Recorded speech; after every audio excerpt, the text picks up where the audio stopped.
All right, before we get back into it, I wanted to tell you about the completion process. This is what I use on a regular basis. I ended up getting the audiobook because there's actually a whole basically ritual that you have to go through, so many steps that you have to go through in order to work through your trauma and get through it. So if anybody wants to go through this, this is the book I was telling y'all that my sister gave me. Like I said, I highly recommend doing the audio one because I'm able to sit back and listen and go through the steps on a regular basis.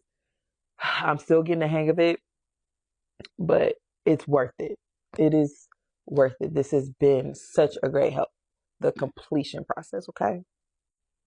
All right, so it's been a couple of days, y'all, and had to take a break, and I was able to speak to some of my family.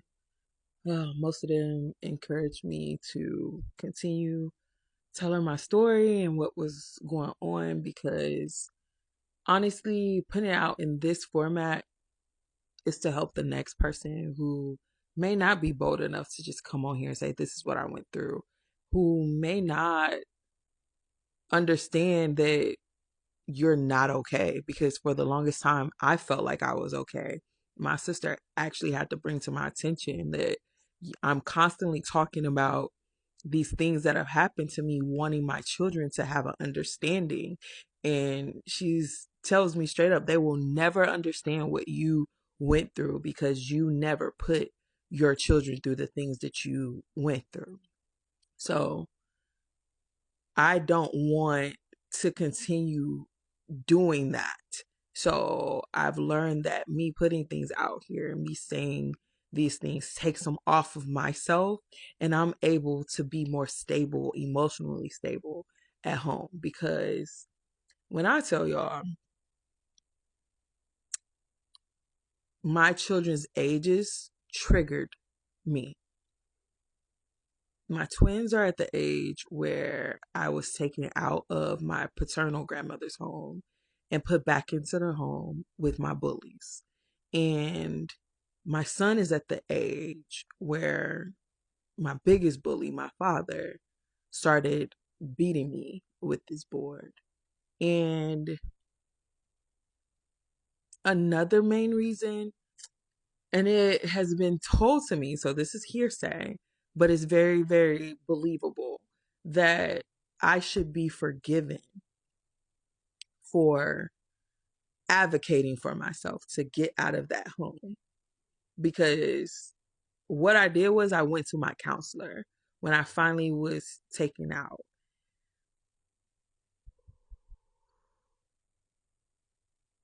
I'm getting ahead of myself.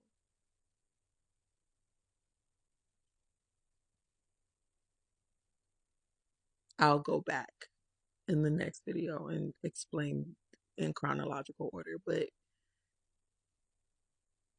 for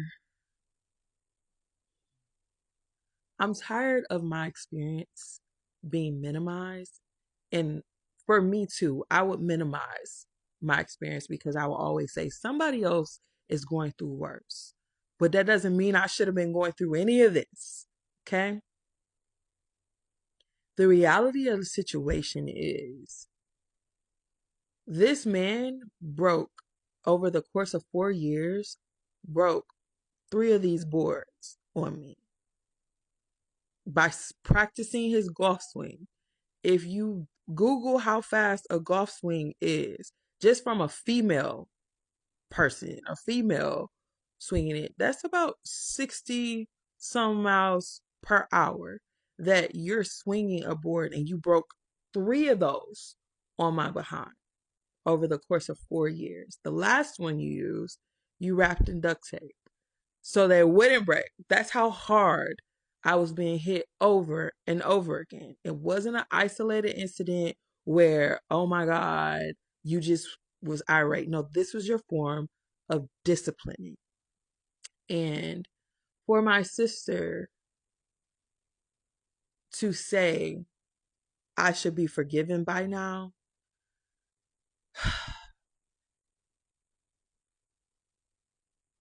I try my best,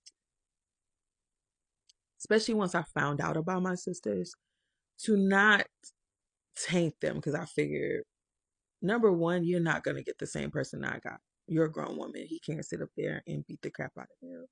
My experience is my experience with him. Your experience will be your experience. So I feel like I've respected their experience with this man, and my experience has not been respected, which is why I don't speak to either one of my paternal sisters. Because the last one, instead of getting to know me, there was always talk of this man that I do not want a relationship with. I don't want that. And to know that my feelings have been basically turned into making me the villain in this situation. Like my feelings have not been considered in making these statements. And I could understand in your mind, oh, you have this dad who's out here, and the things that we think of when we're children and that we're imagining, especially when we're going through things. Like me personally, I was like, oh my God, I'm thinking my mom, my brother and sister just living it up, to be honest, until I became an adult.